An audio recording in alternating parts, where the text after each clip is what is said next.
The week the government releases its mid-year economic outlook, which will show a lower than expected deficit, partly based on higher iron ore prices, we see this threat to our mineral wealth. $4 billion worth of thermal coal exports a year, according to Chinese state media, gone. That's part of $13 billion in annual coal exports to China, which are part of $60 billion of coal we export to the world.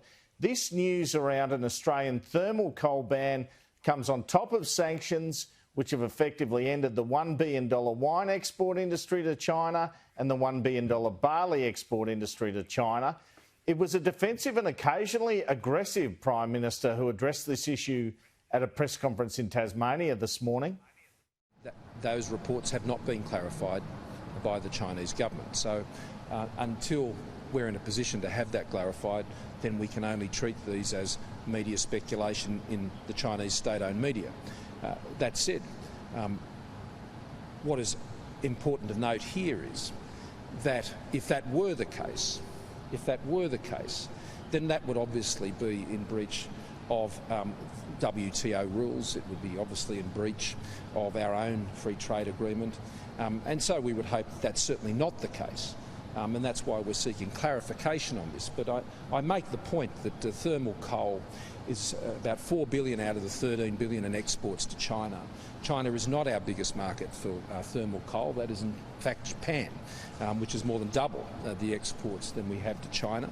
And on met coal, India is actually our biggest met coal exports. What concerns, I think, many, not just here in Australia but overseas as well, is if there is any sort of conflation, if a perception emerges that there is a conflation between political issues and a trading relationship, then that can create a lot of uncertainty for many other trading partners. A bit punchy there, Scott Morrison. The PM admitting political considerations were clearly at play in the way China was treating Australia. The government says the thermal coal ban is just a state media report at the moment and unconfirmed, but Trade Minister Simon Birmingham, in one of his last acts in the portfolio before the reshuffle expected on Friday, was out early addressing it. Well, it's a matter for China to speak plainly about what is driving its behaviour. The Australian government has been consistent in all of our approaches. We are consistent in defending Australian values, Australian norms and Australia's security and interests.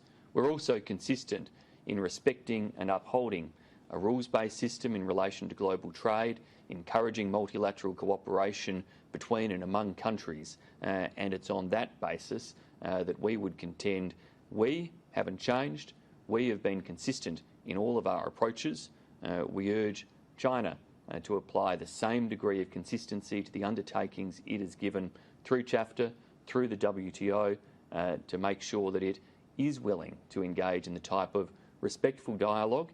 And if they have issues that they want to talk about, well, the best thing to do is to talk about them, not to have anonymous drops to journalists from an embassy, but to actually communicate government to government, minister to minister.